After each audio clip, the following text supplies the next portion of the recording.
இப்போதும் எப்போதும் எல்லாவற்றிற்காகவும் தந்தையாம் கடவுளுக்கு துதி பலி செலுத்திடுவோம்.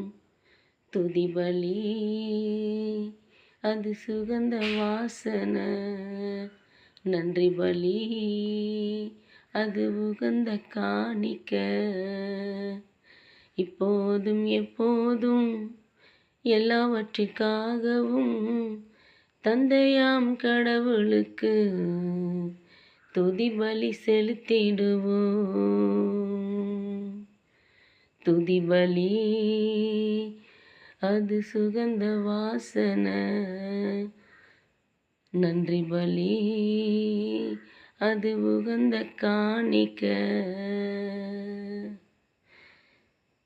எல்லா மனிதருக்கும் ரட்சிப்பு தருகின்ற, எல்லா மனிதருக்கும் ரட்சிப்பு தருகின்ற தேவனின் கிருபையே பிரசன்னமானீரே. தேவனின் கிருபையே பிரசன்னமானீரே. துதிக்கிறே தூயவரே, போற்றுகிறே புண்ணியரே.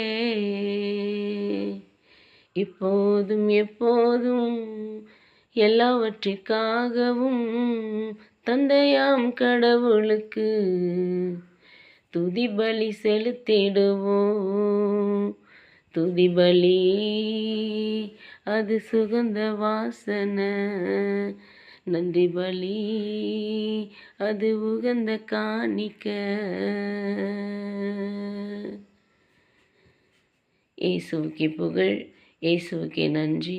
மரியன்னையே வாழ்க. தந்தை மகன் தூய ஆவியின் பெயராலே ஆமேன். அப்பா, இந்த காலை வேலைக்காக உமக்கு நன்றி செலுத்துகிறோம் சுவாமி. அப்பா, எங்களை வழிநடத்தும், எங்களோடு கூட இரும். உம்முடைய வார்த்தைகளின் பிரகாரம் நடந்து நீங்கள் என்னுள்ளும் நான் உங்களுள்ளும் இருக்கும் பொழுது நீங்கள் எதை கேட்பீர்களோ அதை பெற்று கொள்ளுவீர்கள் என்று அப்பா விவிலியத்திலே நாங்கள் படிக்கிறோம் சுவாமி. அப்படியாக இந்த வார்த்தைகள் அனைத்தையும், தூய்மையான வார்த்தைகளான பைபிளில் உள்ள வார்த்தைகள் அனைத்தையும் ஆண்டவரே எங்கள் இருதயத்தில் பதிய வைத்து உமது திரு குழந்தைகளாக வாழ வரம் தர வேண்டி அப்பா, இந்த காலை வேளையில் எங்களையும் எங்கள் குடும்பங்களையும் எங்கள் பிள்ளைகளையும் எங்கள் உற்றார் உறவினர் அனைவரையும் அப்பா உமது பாதத்திலே வைத்து வேண்டுகிறோம் சுவாமி. உம்முடைய பரிசுத்த பிள்ளைகளாக வாழ வரம் தர வேண்டி எங்களை ஆசீர்வதிக்கும்படிக்கு வேண்டி ஜெபிக்கிறோம் ஆண்டவரே. எங்களை பரிசுத்தப்படுத்தும், எங்களோடு கூட இரும் அப்பா. உம்முடைய வார்த்தை எங்களை கரம் பிடித்து வழி நடத்தட்டும் சுவாமி. ஆமேன், ஆமேன், ஆமேன்.